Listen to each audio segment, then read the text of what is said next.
Welcome to this evening's MAWA Museum's guest speaker presentation. I'm Diane Streit, on the board of the MAWA Museum. And tonight we have Jennifer Merz, author and artist illustrator, who will be presenting her latest young reader nonfiction historical book, Steadfast, Frances Perkins, Champion for Workers' Rights. Before we begin, I have to mention who we are and why you're able to see this presentation tonight. Let's see. The MAWA Museum is located in MAWA, New Jersey, and we preserve and present the history of the community and its connection to the region. We have rotating and permanent exhibits.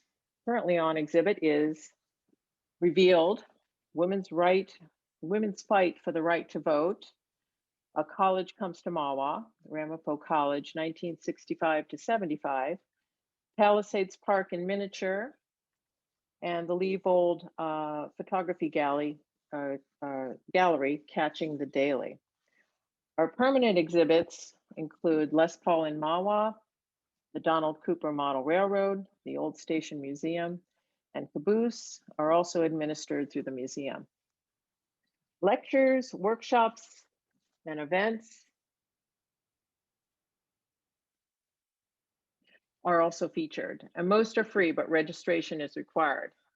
You can even make a reservation to play Les Paul guitars.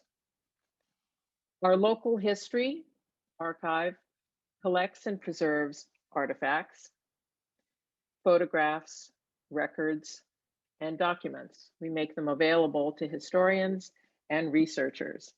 In normal times, we offer tours for educators and groups, and we have a museum store with books and items related to exhibits. Jennifer's book is in our bookstore as we speak, and we have signed copies of both her hard copy edition and her soft cover edition, which is just tonight. Of course, we operate by volunteers. We're always looking for help, docents, and new members. You can join us by becoming a member or donating to the museum. Your donations and memberships and volunteerism help us create new exhibits, expand our website, and offer programs such as this one. Just as a point of etiquette, we will be taking questions through the Q&A button at the lower part of your screen. At the end of the session, we will be answering those questions. So, okay, I'm going to stop sharing. All right. I'm pleased to introduce Jennifer Merz, author, artist, and illustrator, who will be speaking about her latest book, a young reader historical nonfiction illustrated book just released in paperback after her hardcover release, entitled Steadfast, Frances Perkins, Champion for Workers' Rights.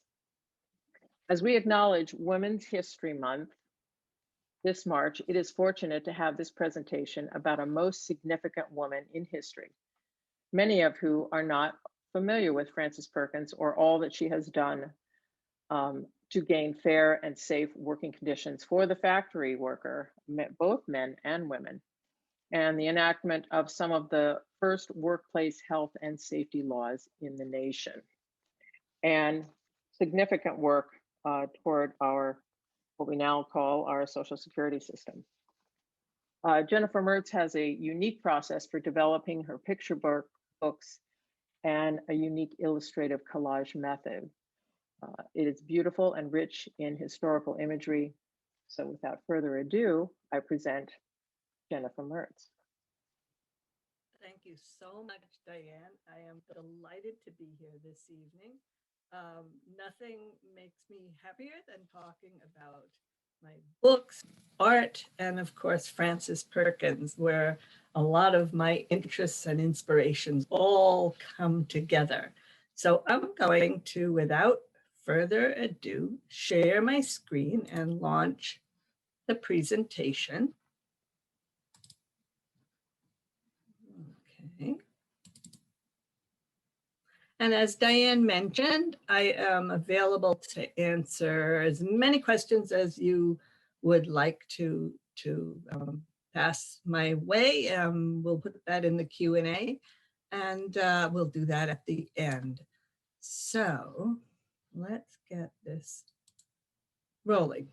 Okay, you can see here, this is the front cover of my book, Steadfast, Frances Perkins, Champion of Workers' Rights.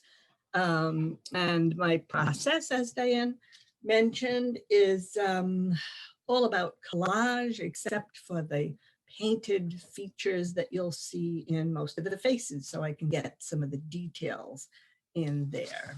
So let me kind of get rolling with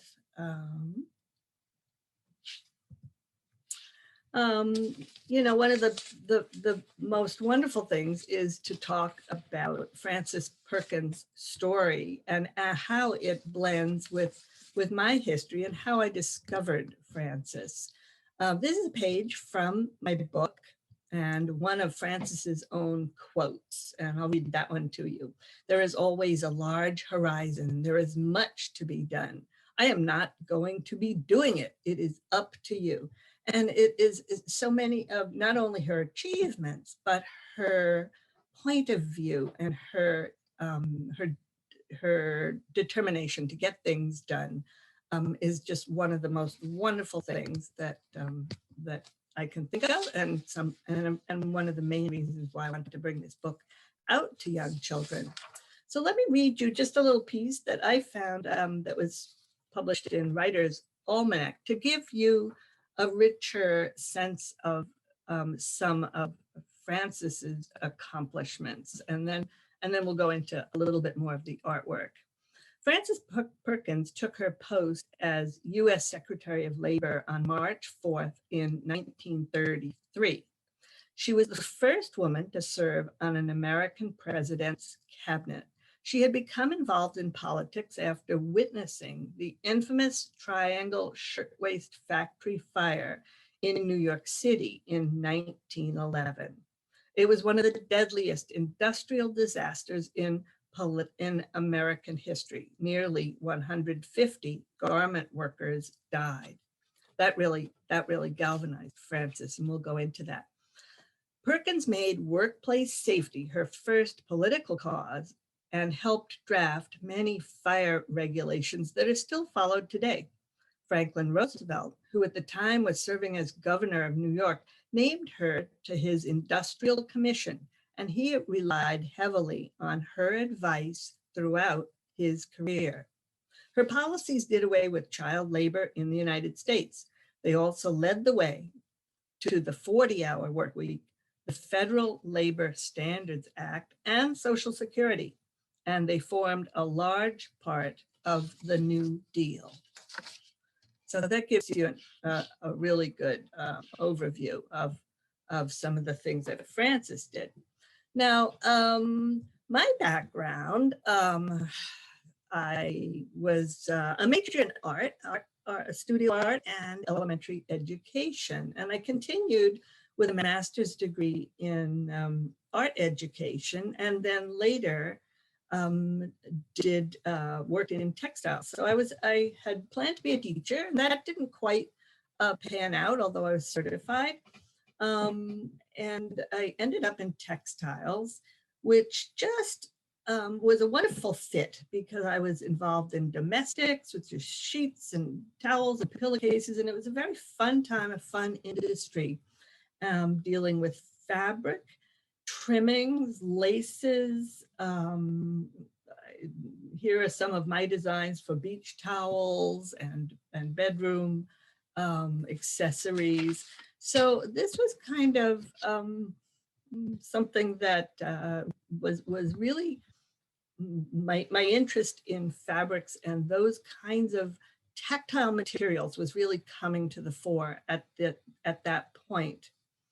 As I progressed with my artwork, I found that I was really keen on the work of Matisse and the collagist Romare Bearden, who used cut paper, and as you can see in the Bearden piece on the right, a lot of There's texture in there, some yarn, maybe some fabric. So these were things that were really interesting me. Once I got out of textiles and I was at home in Allendale, I was raising my children, and I thought, well, I really didn't want at that point to go back into the city for textile work. I wanted to go back to an idea that I'd had long before that to create children's books. So I decided to go back to school and create a children's portfolio. And it was only natural that my work at that point went away from drawing and painting and more into collage. So these are just some of the things that were in my children's portfolio at that time. So all of these things that I'm showing you are all ripped or cut paper. No digital. It's all handcrafted with glue and a lot of, luck. This is one that I did for the Bremen Town musicians, the old folk tale, and that was shown in an exhibit in Brooklyn. And I had great fun creating some of the textures in that stone wall, for instance. That was something that I created from scratch, as well as those animals. And here's another picture that I did for a book dummy that didn't go anywhere. It's still, buzzing around in my collection somewhere. But I really enjoyed cutting and tearing paper and seeing where it would lead. So as things went along, my first published book was That Dancing Dolly, published by Dutton Children's Book in 2004. And you can see my love of the torn paper and yarn, lace, fabric. This was all very, very hands-on, handcrafted work. And That Dancing Dolly was, when I knew I wanted to do books, picture books in particular, I decided that I wanted to do a book on an old time song. Oh, she danced with the dolly with the hole in her stocking, and her knees kept a knocking and her toes kept a rocking. And the reason was I had such wonderful memories from when I was a little girl. My mom used to sing that song to me when I was really small. There's my mom in the upper left-hand corner way back in the day. And she's still with us now. She's struggling a little, but she's 91 and just got her second COVID shot. So, fingers crossed she'll feel better soon. And it's my daughter in the lower right-hand picture, because when I wanted to do this book, I decided I needed more than a song. I needed to put a character, and what would I make this little girl do? Well, my daughter loved to have picnics outside with her stuffed animals. So this little girl in my book would do that too. And these are just a couple of the pictures from that book, where she goes out to serve tea to her stuffed animals and danced with the dolly with the hole in her stocking. I bet some of you remember that song. They actually used it. It comes from Buffalo Gals. It's an obscure verse from Buffalo Gals, and they actually used it in the old movie It's a Wonderful Life with Jimmy Stewart and Donna Reed. And we danced by the light of the moon. So this was very fun, young picture book. My second book came out in 2007 and was published by Clarion Books, and I called it Playground Day. And it was inspired by just that joy of unstructured, imaginative play, especially outdoor play, because as a mother of two girls, I was seeing that there wasn't enough time, I didn't think, for outdoor unstructured play. So I decided to create a book about that. And this little girl is having fun at the playground. And what I would do was I drew upon my very extensive collection of photographs of my own daughters. There's Leslie on the right, and Julia came 3 years later on the bottom left. And I am an artist who likes to use reference, and so I used my picture collection for reference for the little girl who was going to the playground. And this is a book about this little girl. Off she goes with 10 stuffed animals to the playground. And each each activity that she does on the playground, she brings a stuffed animal with her. And this book is like kind of a guessing game, because as she goes along, for instance, this one is I hop like a, well, what could she hop like? Well, gee, look what she's holding. I hop like a bunny. And again, you see, this is a lot of fabric, a lot of torn paper, some cut paper, some details painted in gouache. So you get the idea. I like to use tissue paper, things like that, origami papers. And of course, at the end of the book, no one wants to go home. Do we have to go now? Say all of the animals. And the mom says, yeah, you know, sun is setting, moon's in sight. Let's head home before it's night. Pick up, pack up, put away. We'll be back another day. So you'll see, you know, you see certain themes that kind of keep coming back in my work. But these were two books that I loved doing, but they were very, very young books, and fun and fiction, playtime. And I was looking at that point, once I finished that book, for something different. I was looking to expand my repertoire a little bit, and I didn't know what direction exactly that would go in. But I took a real leap and decided to take a Master's of Fine Arts degree, an MFA degree at FIT. And this is one of the things that I did, is that big thesis right there, because in that program you needed to make a written thesis. And my thesis was the art of collage in children's book illustration, of course. So I learned a lot by interviewing many of the artists whose work you see around the edges of this page. Brian Collier, Ed Young, Susan Roth, Selena Alco. They're wonderful, wonderful collage artists. And some of them also paint, but I got to see and understand their process, which helped my work go in a different direction as well. So, and this is really where things get very, very interesting, and how things come back towards Frances, of course. I happened to be at FIT doing that MFA degree in 2011. And that was the 100th anniversary of the Triangle Factory Fire. Now, FIT, with its tremendous link to textiles, of course, wanted to commemorate this tragic event.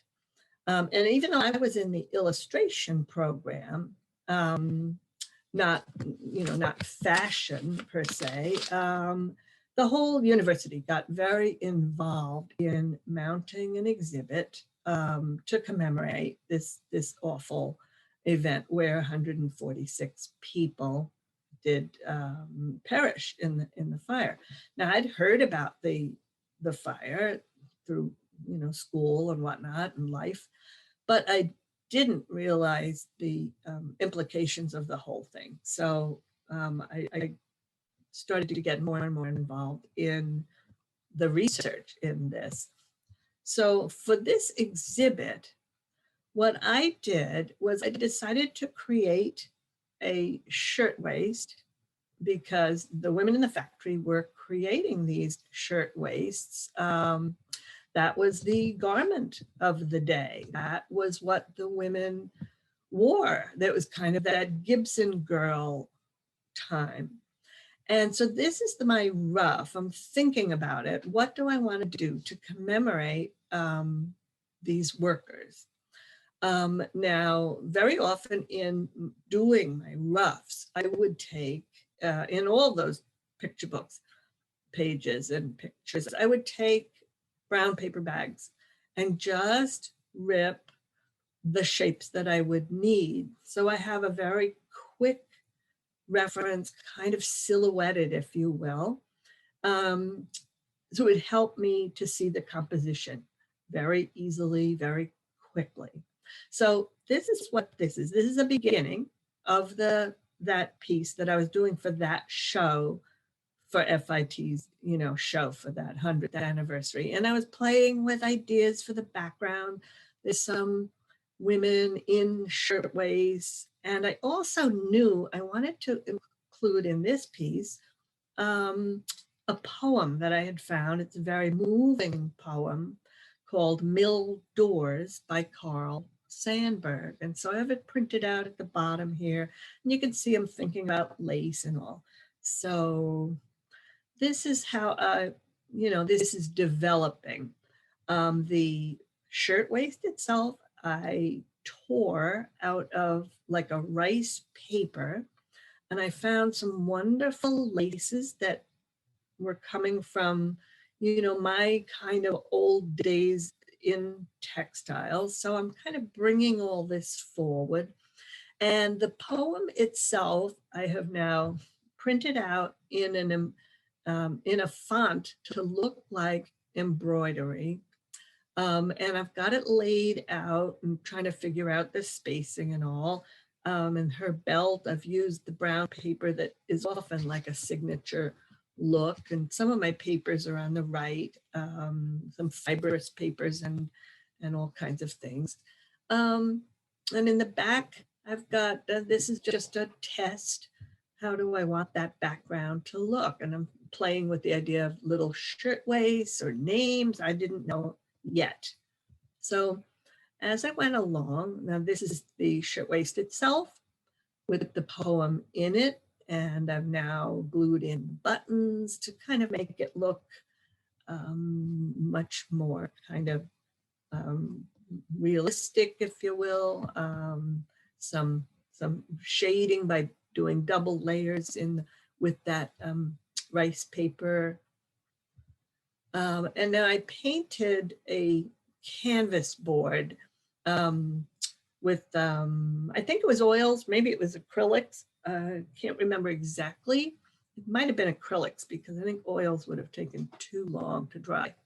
But in any case, I wanted this to look rich and yet somber. And I brought in colors that would be sort of subliminal reminders of the fire, because there's a lot of oranges and reds and ochres in there. So now I'm gluing this all down. Now the background, what I decided to do was hand cut 146 tiny little shirtwaists from different papers that I had. I decided to do it that way because each of the victims, all 146 of them, and they were young, they ranged in age from about 13 or so up to 23. A few on the fringes were a little older, but generally they were young, they were immigrants, and each one deserved to be recognized as an individual. So that I wanted to cut each one so that they would each be unique. And yet, when they were all glued down together on the canvas, they kind of formed this army, if you will, of workers and strong. There was a strength to it that I was happy with. So this was the piece I put into that show. And it sparked my interest to learn more about this particular time in history. What I was doing was finding things in my attic and other people's attics, old bobbins and needles and maps. And, as a collage artist, I might want to put things in, or at least take pictures of things and put the photos in to the work. So this was all very interesting to me. The old sewing machine, the old, there's a box that used to have collars in it, old books, some wonderful old watches and fobs and things like that. So, and I found some old photos. I'm not sure who these people are, but I'm sure they're from that time period. I loved the laces, the fabrics, the hair, and I just was thinking, all about these people at this particular time and what their lives might have been like. This actually is a picture of my grandfather, and it's dated in his own hand. I know his handwriting, June 6th, 1906, on his graduation day from Cooper Union. And so I'm very proud I have that original. So there was kind of a lot of stuff going on in my mind where, my grandfather was in the city at the time of the fire. He was in textiles. Then my dad was in textiles. I had been in textiles too. And so I was very interested in all this time period. And on the left, you'll see the ash building as it was on fire that fateful day. And on the right is the building as it appears today. The building itself never came down. The factory inside was decimated, but the building itself was called the Ash Building. Now it's called the Brown Building, and it's part of the NYU campus, very near Washington Square Park. And so I took photos down in that area to see what it might have been like working in that particular area at that time and thinking about all of that. So if you do go down there, you'll see these plaques on the building commemorating the Triangle Shirtwaist Factory Fire. And it is a National Historic Landmark. Right now they are getting ready to put up a brand new memorial to the victims of the fire. But right now, this is pretty much all you see, these little plaques to show what had happened there. So I'm about ready to graduate from FIT with that MFA, and I've created other pictures that speak to that particular event, the Triangle Factory Fire. And I created a book at that point called So Strong. And it was really based upon the fire more than anything. But that particular book didn't sell. I was, gave that a shot. But I was still so fascinated by this whole time period that I did more research. And it was at that point when I was sort of working out the details of this book that I found Frances Perkins. I mean, really, she kind of found me, because everywhere I looked and all the research I did on all of the safety issues that were so, the safety issues were horrific at that point. And every time I would do research, I found Frances. She was involved in every aspect of trying to make life better for the worker, for women, for children. She was there. I found her, working for laws, changing laws for the worker, for women's rights, for better conditions in factories, for abolishing child labor. She was there. So I thought, oh, I need to redirect my thinking. And this book is now going to morph into something different and something even more special, because it's going to have Frances as its the core person and the character, and all about her. And I couldn't believe that so many people did not know who she was. I just could not believe that. Everybody I spoke to is like, who, what? Now things are starting to change, and I see that, and that's really gratifying. So anyway, here's the book cover and one of the collages that you'll see within the book, and a picture of Frances and how I interpreted it with my collage. You can see she's holding her purse upside down, and got her papers and things like that. So in my quest for research and to get to know Frances, I found the Frances Perkins Center in Damariscotta, Maine. And it's a wonderful little place. I think it's only open by appointment right now because of COVID, but it's a jewel of a place right downtown in the tiny, wonderful village of Damariscotta on the coast of Maine.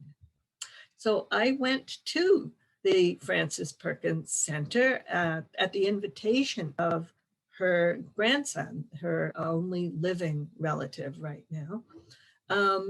So here I am next to Frances and enjoying the exhibit. This is her grandson that I just spoke of, Tomlin.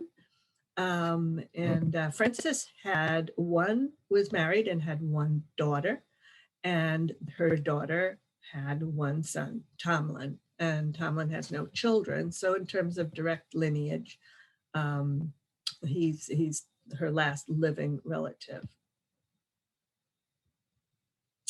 And what they do up at the Frances Perkins homestead, and I'll talk to you a little bit more about that in a minute, is once a year they have a wonderful garden party.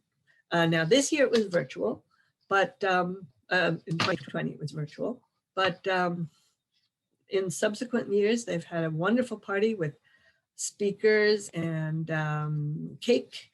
The cake was made to look like a Social Security card, and with the date 8/14/1935 and Frances Perkins' signature on that. I didn't get to take that picture until it was starting to be cut, but nevertheless, you get the idea, I'm sure. So I decided to get going with my book, and you can see some of my process right here. Working with the papers, like I used that paper on the upper right-hand corner with a lot of, it has a lot of texture and fiber, and that was going to be her hair in my book. And you can see some roughs where I'm trying out different colors for her facial features and her, her smile, things like that. And one of the most important things to me was to try to have her likeness as close as I could, but within my own range of style. So I'd often do 1, 2, 3 different heads with different expressions before I would glue them into the final picture.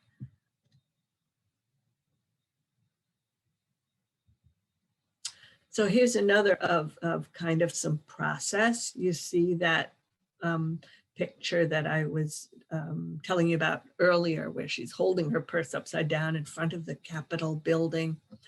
I often do sketches. Once I finished with my brown paper, ripped ideas to get the composition, then I'll get into tighter sketches and make sure that I have the details just right, and I transfer it over onto the good paper and then paint or glue.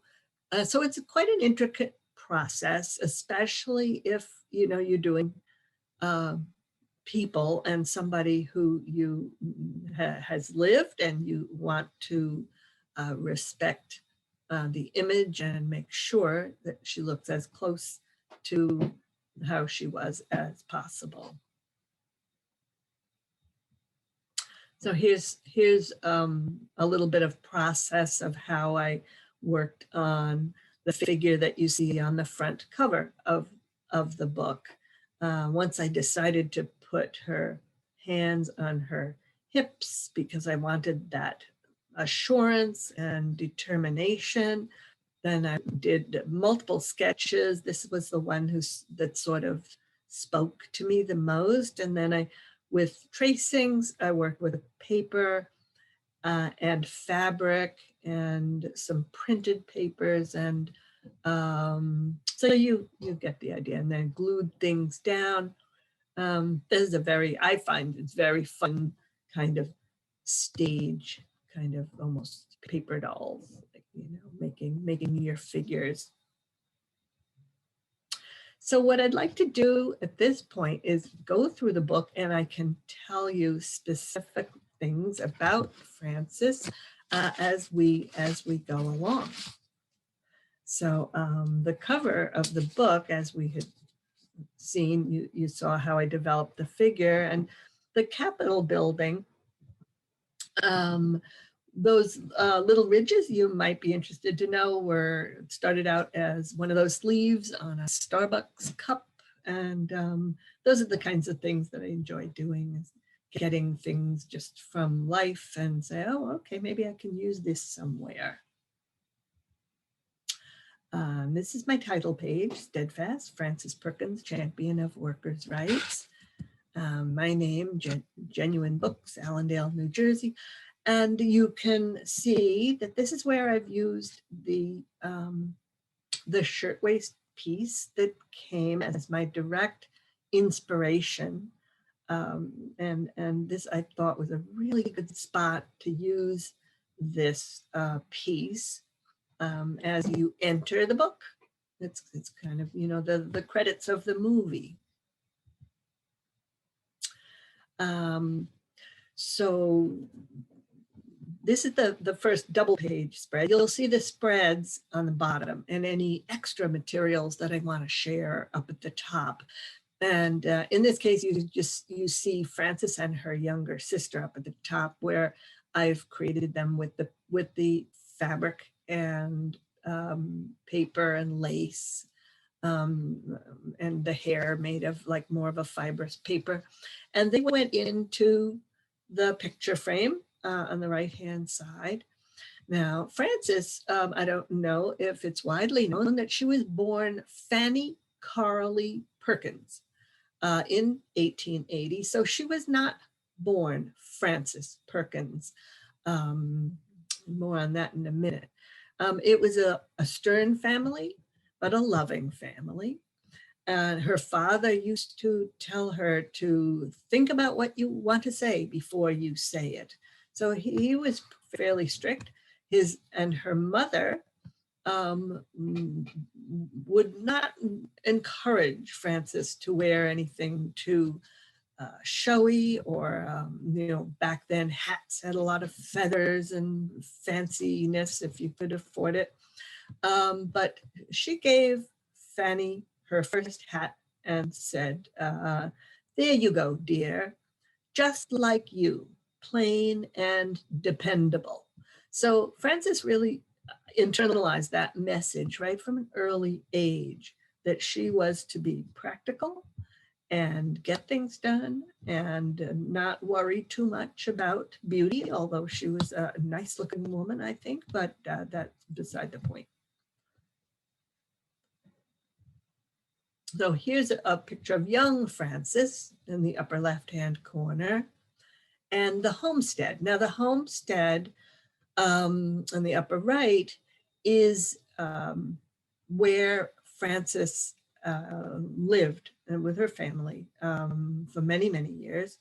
It was her grandparents' home, historically in Maine from generations. And Fanny inherited that home from her grandparents. And up until very recently, it was in the Perkins family. But now it's being transferred over to the Frances Perkins Center, being part of the center, and a wonderful place for all kinds of educational exhibits and materials and things. So they're in the transition right now. It's not open yet for those exhibits. But anyway, Frances had a wonderful relationship with her granny in particular.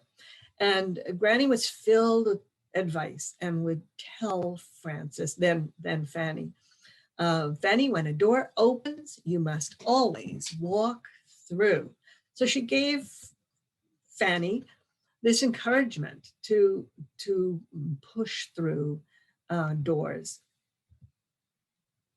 Now, when Frances went to college, she went to Mount Holyoke, and she was really in her element. She said, in fact, I discovered for the first time that I had a mind. So she really took to academia, and she became class president, and her classmates called her Perk because she, obviously for Perkins, and also because she got things done. She was filled with bright ideas. And be ye steadfast was the class motto. And Frances had a hand in picking that. It fit Frances's personality perfectly. And it became Steadfast, the name of my book. So when she was in college, there was a class trip to a factory. And Frances saw for the very first time how some classes of people were working in horrific conditions. She saw children at work. She saw adults doing very dangerous jobs. She saw really the horrific abusive conditions. And you can see some of the pictures up above of boys barefoot on machines. And, back then, if you lost a limb, well, too bad, there's more to take you a place.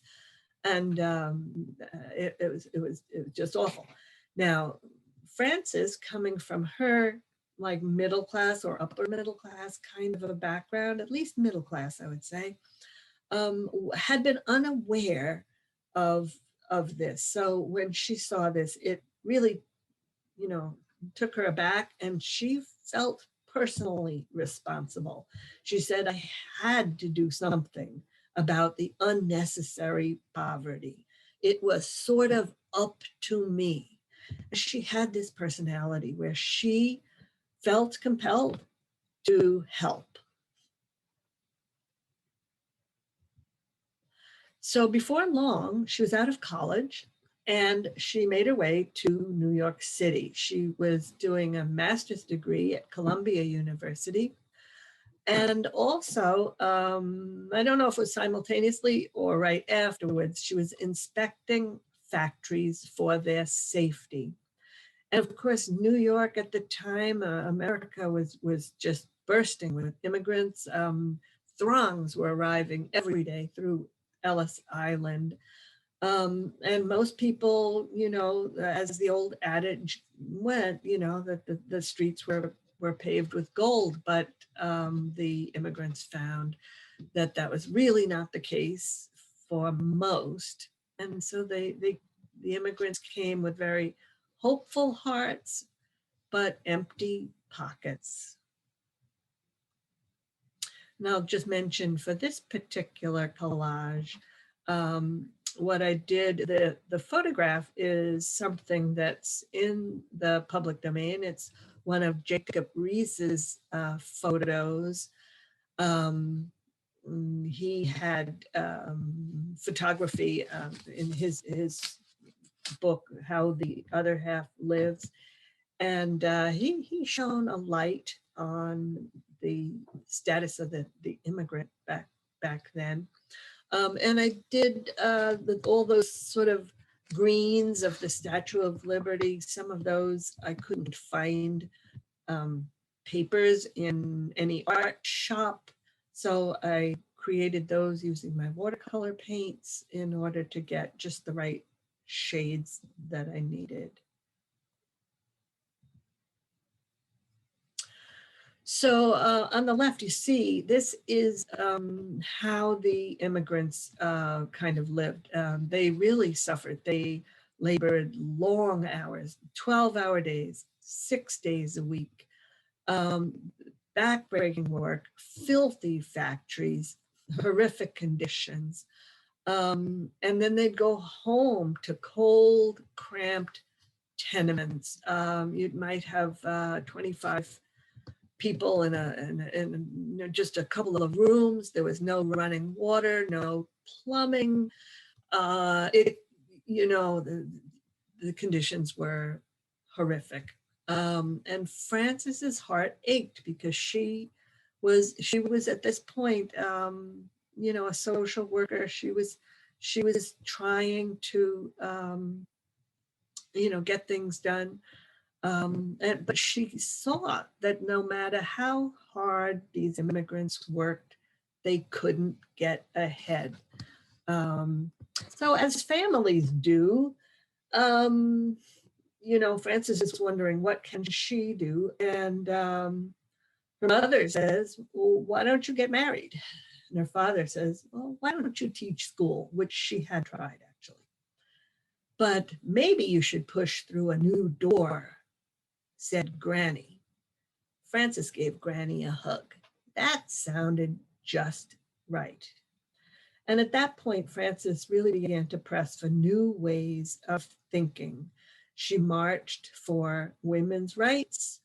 She fought for a shorter work week. She fought for a 52-hour work week. Think of that, fighting for a 52-hour work week in the early 1900s. She joined unions. She encouraged others to join unions. She wanted to change laws. And she believed wholeheartedly that there should be fairness and safety for all workers, no matter where they came from and no matter what their backgrounds. And that was a different philosophy than was then. Sometimes that's now, but I won't editorialize. So she's ready to walk through a new door. Now, Frances had heard of the Triangle Shirtwaist Company down in that Ash building. It occupied the top 3 floors of the Ash building in New York City. And there, as was typical, from dawn to dusk, 6 days a week, the women were there sewing the shirtwaists, that fashionable item of clothing with the puffy sleeves and the buttons down the front and the cinched in waist. So there I show all the women working on the right. And up top, you see one of the sweatshops there of the women working. So in the factory, the girls sat shoulder to shoulder next to each other, jam-packed, deafening clatter. They could not work fast enough for the boss's satisfaction. The machines spit and sparked. it was dimly lit. Paper patterns dangled above. Baskets blocked the aisles, and the exit doors were locked to prevent theft, because the bosses felt that if they didn't lock those exits, well, maybe some of the shirtwaists would go walking out the door. And the girls were searched at closing time routinely to make sure they hadn't put anything in their pockets. But if workers were sick or hurt, they were fired. If they pricked their fingers and bled on the cloth, they had to pay for the damages. Being late, they docked a half a day's pay. Late again, they were fired. The girls paid for the use of their electricity, paid for their thread. They even paid to rent the seats that they sat on to sew. And Frances, knew of this and was horrified and was doing her best. And she says, "This is not the America of dreams." But then at the closing time on that bright spring afternoon of Saturday, March 25th, 1911, catastrophe struck. Now, Frances was having tea with friends very close to the Ash building.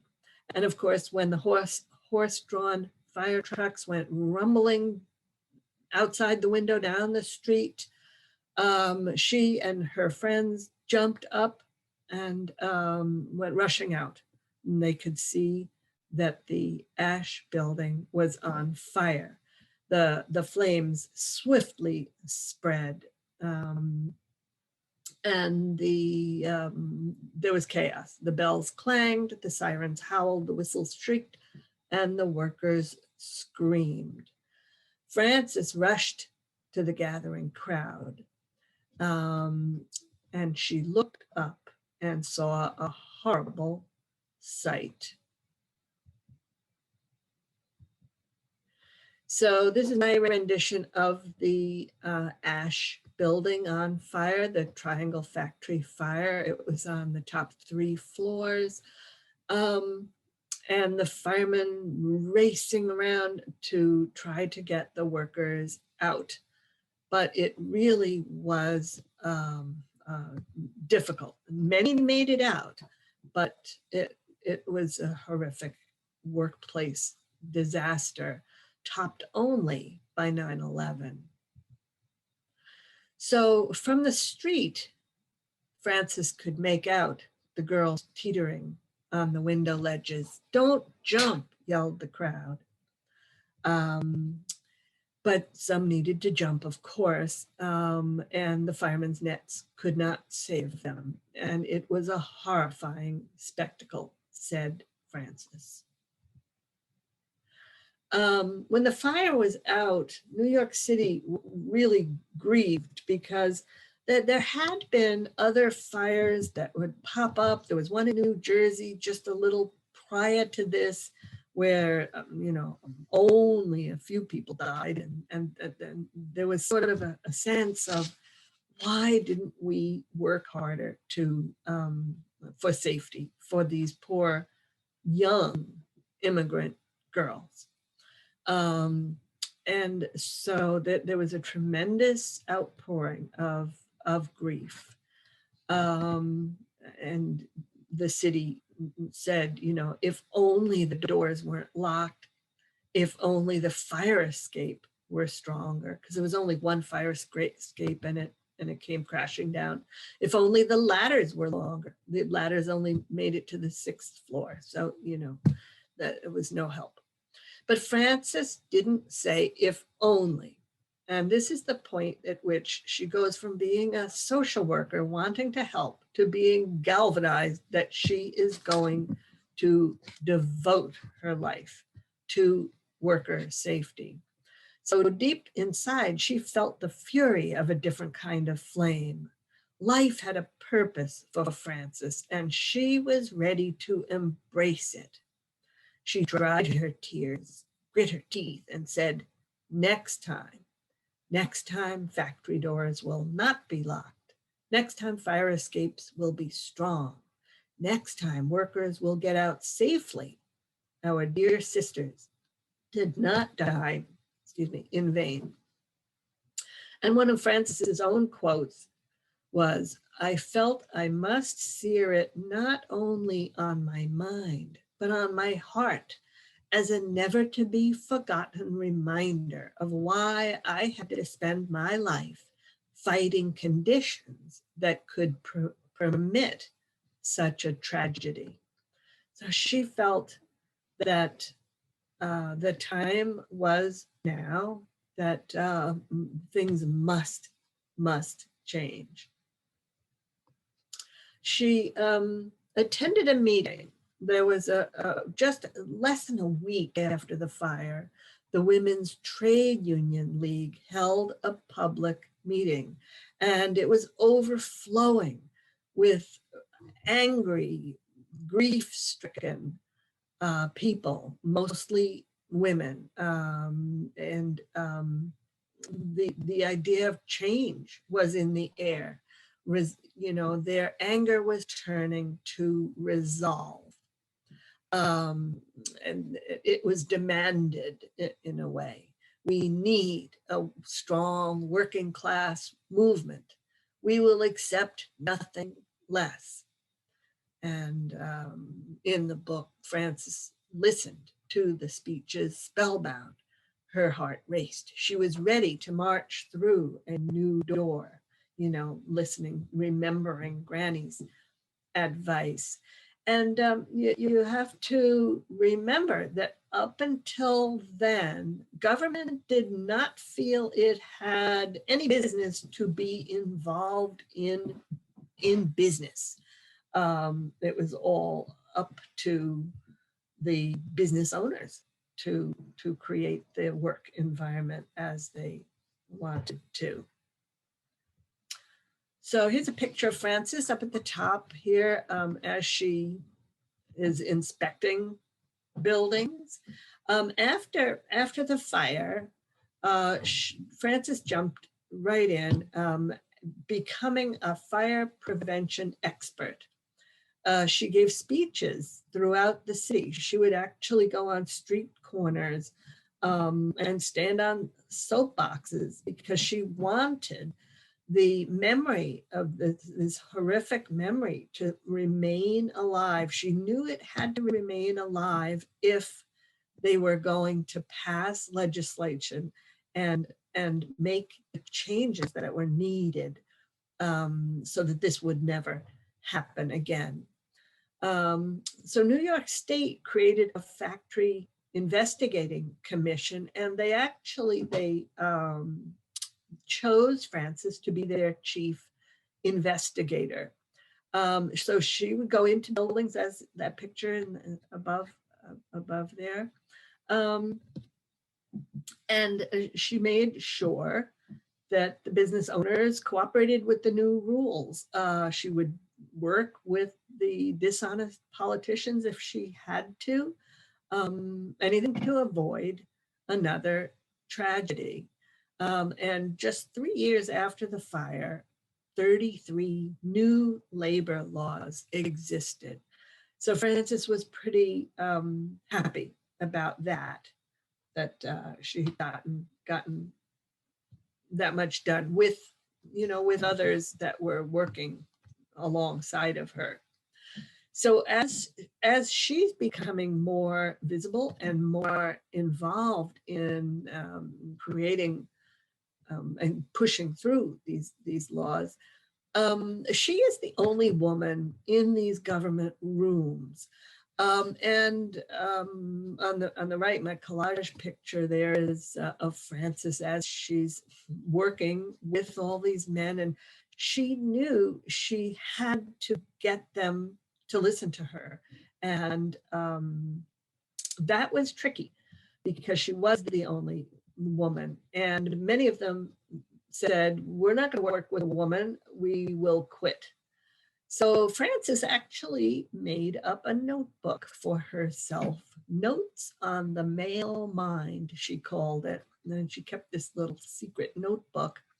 And she discovered that most men did respect and listen to their mothers. And so it was at that point, and she's still in her early 30s, that she decided to dress in a very kind of a matronly style.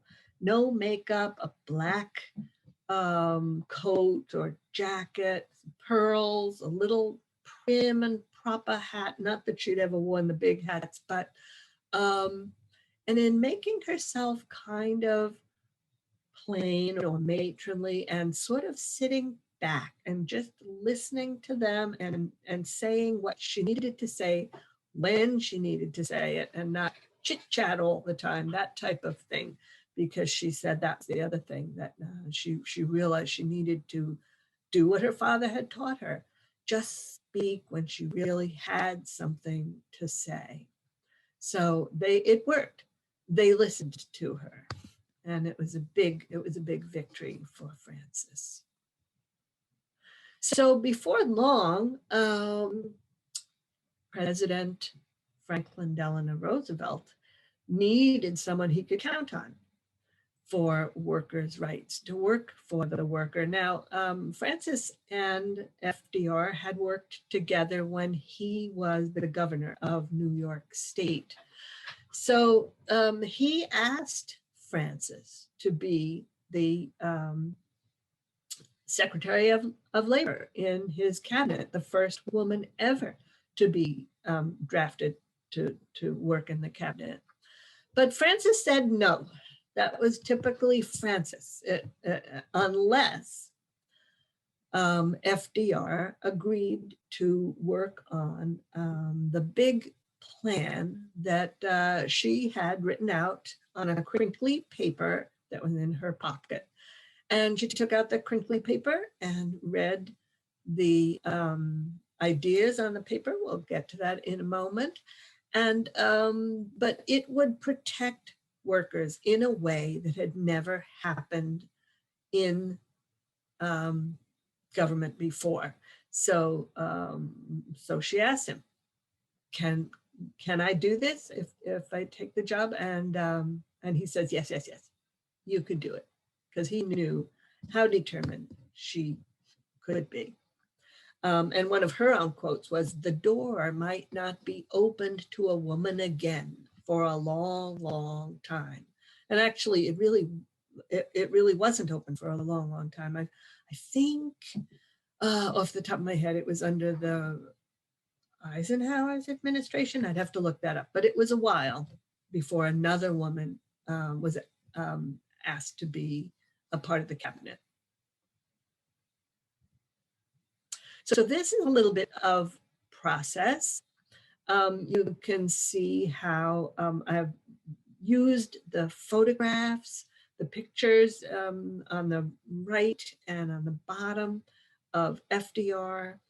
And I really wanted him to look just right. So as I said before, I often make more than one head because I have to be satisfied with their expression. And so here's FDR's 3 heads and some sketches up at the top, and then I'll go back to let you see how that turned out. And I was pleased with this one. I've got some fabric in there and some trimming, again from my textile days and things. So there's a lot of layering of thought process here because of the Triangle Factory Fire, which is all about textiles and my background, and collage, which is dealing with materials in all different senses of the word. So Frances is shown here. The photograph is one of the actual pictures. She's shaking hands with the workers. She was known to get to involve herself in all kinds of workers, not just issues, but their situations. Sometimes the headlines of the newspaper stories would say things like, Madam Perkins goes tramping through the mud, because she would do whatever was called for. So here she is with the workers. And so the programs that she was, the programs that she encouraged or insisted rather that FDR put in place became the foundation of the New Deal. It was no more child labor, a guaranteed minimum wage, all of the safety issues, workman's compensation, sick time. And we have Frances to thank for this. Now, of course, FDR rolled out the program, but Frances was the force behind it. And I think that, it was discovering that I was just bowled over that. And of course, Social Security. Because, Frances didn't stop there. She pictured Granny and the other older people or people who couldn't work. And she came up with a dazzling plan called Social Security. And in the press, they actually called her at that time the mother of Social Security. And here's FDR signing it into law, and Frances looking on proudly in a bunch of men. Oh, and here I've shown the process. So you can see the upper left-hand corner there is the photo that I took it from and how I kind of extrapolated for the sketch. And then one by one, I created the people, the different men in the photo. And I had to make very conscious color choices because I didn't want the colors to be too bright and gaudy because I wanted it to be representative of that time period. And yet at the same time, it's a picture book. So I wanted them to read as, pleasant and differentiate between one to the next. So these were the kinds of things that I was thinking about as I worked on that picture. And here you see that as the double page spread towards the end of the book, Steadfast. So Frances did visit the homestead very often, even during her Washington years. And she was the Secretary of Labor for all of Roosevelt's years and even into some of Truman's. And she visited the homestead very often. She just found such peace and inspiration going back to her roots and in the clear country air. She liked it as a place where she could really stop and listen for answers to complex government problems. She did marry, she had a daughter, but she went by her maiden name, even though that was against custom at that time, but then so was being in the cabinet, wasn't it? So, people grumbled, and were not approving of her choice to keep her name and to work, but she didn't really care. But here's another of her quotes. She says, "I have discovered the rule of silence is one of the most beautiful things in the world." And she was actually a very pious person. She would use kind of silent times to find answers to her problems, or the government's problems, actually. So Frances was always a friend to the working person. And I'll just read you this part. Her legacy continues, all because the perky problem solver from Maine had the courage to dry her tears, summon her strength, stay steadfast to her goals, and walk through open doors. And she says, the people are what matter to government, and a government should aim to give all its people the best possible life. And there's that picture that I showed you in the beginning. And at the end, I have 2 pages of back matter, which I really enjoyed putting together because it just showed how much Frances really accomplished. The safety reforms, all the points of the New Deal that she pushed through. The only one that she could not push through, and we still have not really gotten it through today, was universal health care. She wanted to do that.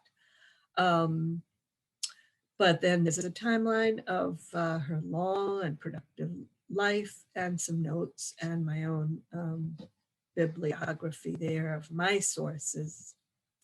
I wanted to point out that if anybody would like to look up other sources for Frances, besides mine, which is for young ages, you know, the like 6 to 9 or so age.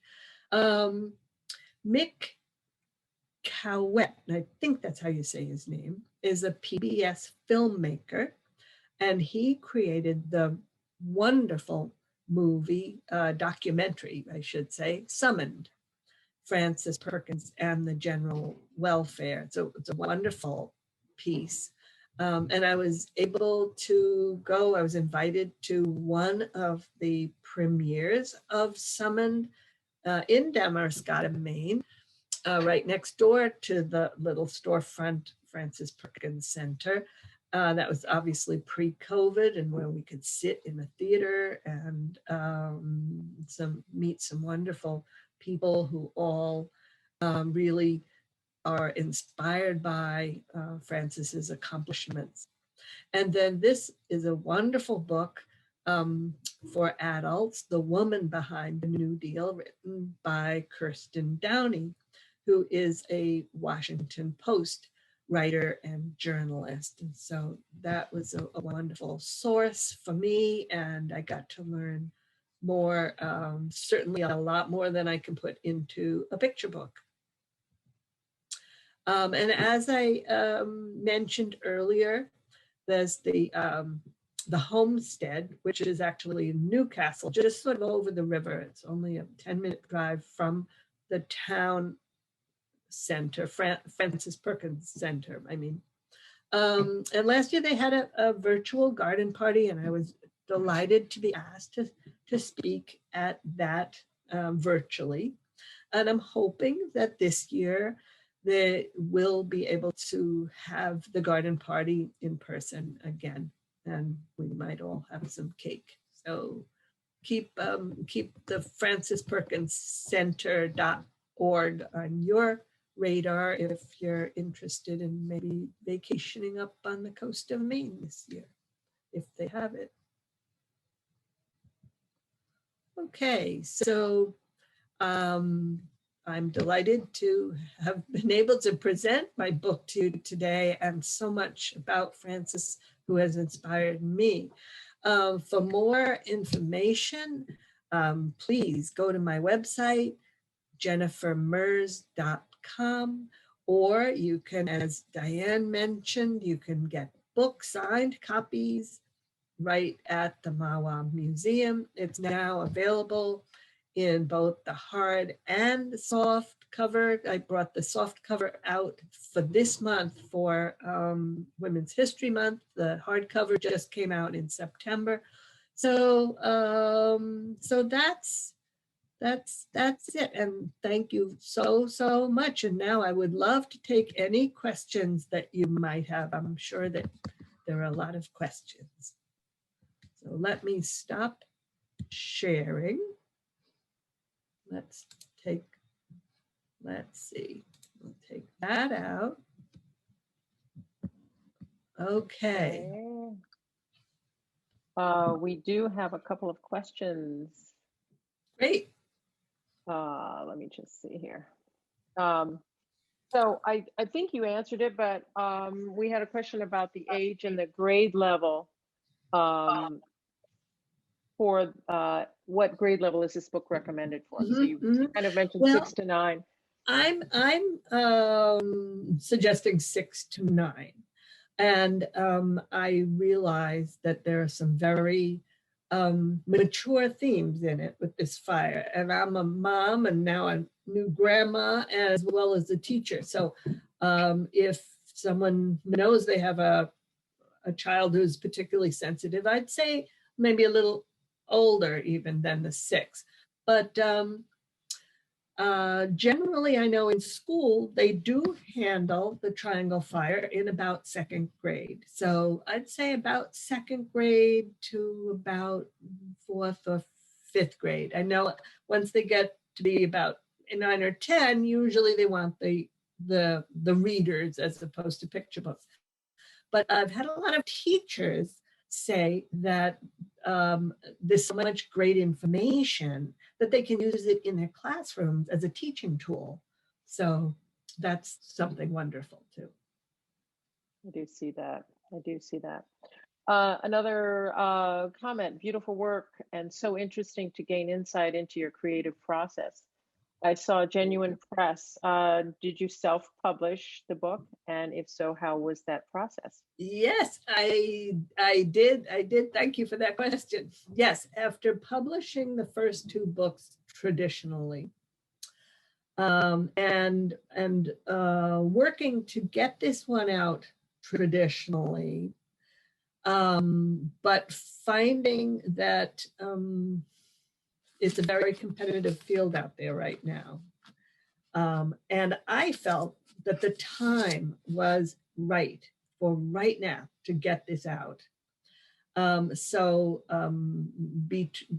the, the election that we've just had and all of the things that have come up kind of in the last few years, I felt that this was important to do myself. The process was fun, in a word. However, I would say that it was also daunting. So how do you do both? Traditional publishing has got its pros and cons. It's a very collaborative process, and that can be fantastic. You have a whole team that's sort of behind you. But on the other hand, you don't get to make all of the decisions yourself. And with self-publishing, I felt that it was very gratifying to be able to make all my own choices, although I know my limitations. So in putting the book together, I hired a graphic designer, for instance, to help with the typefaces and things like that. I have definitely enjoyed this process very much. It's something that was new and different because it is kind of like starting a business, if you will, because whereas when you finish a book and it's traditionally published, you hand in your work to your editor and then they take it. At that point, you're just ramping up with all of the other things that need to be done, the printing and the production and the spreadsheets of cost and all those other kinds of things, and more to do with promotion and marketing. Although these days, I think even being traditionally published, you need to market as well. So, yeah, does that help? Okay. Oh, you just I'm muted. Okay. Okay. Another question, what do you think Frances would view as her most important legacy? Oh, that's a wonderful question. I think Frances was always out to help the individual. So it's hard to get inside Frances's head, but I think that all of the policies that she helped create and was the force behind things like stopping child labor, all of the safety issues, the New Deal points of the minimum wage, sick pay, or workman's compensation. I think that she would be gratified with the fact that we're still using these things today. We're all using this. Legacy continues, and that's a fantastic thing. How many people can say that? Yeah. Very good. Okay, and another question or a comment, maybe perhaps from a teacher. It says there are quite a few teachers who use picture books in secondary level classrooms, especially history teachers. So I think your book, what they're saying is the book That's wonderful. Has relevance to older that's as well. That's wonderful. Well, I hope that the teachers will either get a copy from me, from you, Amazon. Yeah. That's great. That's great. Well, anything? And I think that's it as far as our questions. I want to thank you, Jennifer. That was wonderful and very insightful and so pertinent in the connections between your work, your process, your background, and to connect history with all of that. I found it especially rather incredible that your grandfather graduated from Cooper Union. Yes. So there's this very strong connection to art and to this work that you've done. Yes. And as well as to the area. And I'll add on too, was when I started this whole project, my goal was to help readers to discover Frances, because I could not believe that so many had not discovered her and her policies and how far reaching her legacy goes. But then as I worked and learned more and more about her, I realized it goes beyond what she did. It was who she was. It's the fact that she was a marvelous role model in her, determination, in her integrity, in the fact that she saw wrongs that needed to be righted, and if people might read my book and maybe it'll inspire people to push forward, push through a door like Frances did, and make change for good. It doesn't have to be in government. It could be whatever way, it could be, in the environment, or in whatever way suits you. So I just felt that she's such an exemplary person, and her achievements just are, just it's all on top, they all meld together that way. So yeah, I'm a fan, and I hope others get inspired by her work and by my book too. Thank you. I see no other questions, so I think that will bring our session here to a close. And again, I want to thank you so much for agreeing to be our guest speaker, and it was so Oh, informative. My pleasure. And I hope that we sell many copies. And I just want to mention to our viewers, thank you again for coming. And again, we brought you this this program in part by a grant from the humanities for related to the women's vote. So, but we do encourage any donations for the museum. It helps to continue to bring these programs and other programs and our exhibits and all the things that we do. So thank you again to everyone for attending, and to Jennifer. Yes, thank you for having me, and thank you for everyone for coming. Thank you. All right, we bid you all good night.